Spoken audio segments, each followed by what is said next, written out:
हर हर महादेव. सर्वांना महाशिवरात्रीच्या खूप खूप शुभेच्छा. ओम नमः शिवाय. शिव म्हणजे भोळा, शिव म्हणजे शक्ती, शिव म्हणजे ऊर्जा, शिव म्हणजे चालना, शिव म्हणजे प्रेरणा, शिव म्हणजे विश्व, शिव म्हणजे ब्रह्मांड, शिव म्हणजे भोळा, शिव म्हणजे शक्ती, शिव म्हणजे साधना, शिव म्हणजे एक जीव, शिव म्हणजे परमात्मा, शिव म्हणजे परमपिताला मिळणे, शिव म्हणजे चालना, शिव म्हणजे सृष्टी, शिव म्हणजे सर्व काही. शिव हा भोळा आहे, शिव हा आम्हाला साधनेपर्यंत पोहोचवतो. शिवच महादेवच आम्हाला विश्वापर्यंत जोडतो आणि आम्हाला चैतन्याची ऊर्जा प्राप्त करण्याची किंवा आम्हाला स्वतःला सिद्ध होण्याची किंवा आम्ही स्वतःपर्यंत पोहोचण्याची, स्वतःपर्यंत मिळण्याची, स्वतःला ओळखण्याची चालनामध्ये तो शिव जितका भोळा आहे तितकाच मग कठोरही आहे. शिव जर एखाद्यावरती कृपा केली तर त्याला काहीही वरदान देऊ शकतो, परंतु शिव जर क्रोधित झाला किंवा शिव जर दुःखी झाला तर तो विनाशही करू शकतो. ही आहे शिवशंकरांची, शंभूंची शक्ती. आणि शिव हा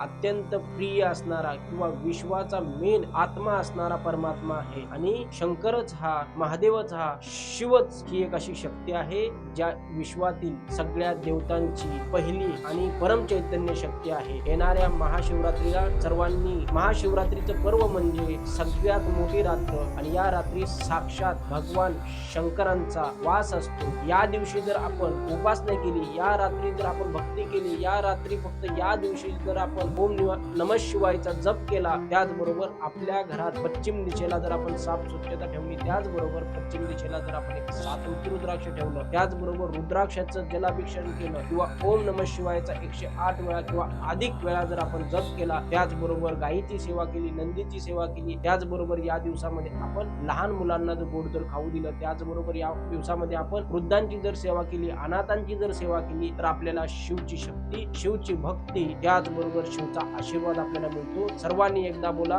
ओम नमः शिवाय, ओम नमः शिवाय, ओम नमः शिवाय.